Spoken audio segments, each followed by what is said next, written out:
کوم نوې ویډیو سره تاسو غوښتلې وي. امید لرم چې تاسو ټول به ورته خوشاله وئ. ژوند په مازو کې به وي ثواب کې ډیر زیات ظلم شوی دی. افسوسناک واقعیا مخې ته شوی دا چې یو ظالم پلار راپاسي او خپل پیغله لور د غیرت په نوم باندې ډیره بېدلتیا سره قتل کوي.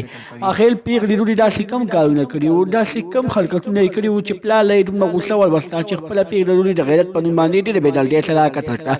پوره معلومات قبلولو لپاره زموږ د ویډیو خامخا وګورئ. تر اوسه زموږ چینل چا نه وي سبسکرایب کړی خو موږ زموږ چینل سبسکرایب کړئ. د نشان څخه خامخا وغه زموږ خدیوانه معلوماتي ویډیو تاسو ته په اسانۍ سره ملاويږي. ثواب کې د ظلم انتخاب شوی دا ډیر افسوسناک واقعیا مخې ته شوی دا چې یو ظالم پلار خپل پیغله لور د غیرت په نوم ډیره بېدلتیا سره قتل کړه. پیغله لور به خپل ځان چلولو یعنی په خپل بدن به پیسې پیدا کولې او پلار یې خلک داسې نه کول غوښتل چې زما پیغله لور داسې غلط کارونه وکړي چې زما نوم پې بدنام شي. خو دوستانو پیغله لور د پیسو خوند اخیستی او الچا سره به غلط کارونه کول د الچا هوش به پوره کوو یعنی الچا سره به زنا کوله او په هغه زنا باندې به پیغله لور پیسې پیدا کولې. دوستانو پلار وایي چې ما پیغله لور ته هېڅ ګنجایش نه پرېښی چې ما ورته پیغله لور ډېر زیات خیال ساتلی و او پیغله لور زما د عزت خیال ونه ساتو او زما عزت یې نیلام کو او خپل بدن یې خرڅ کړو په خپل بدن یې پیسې پیدا کړې.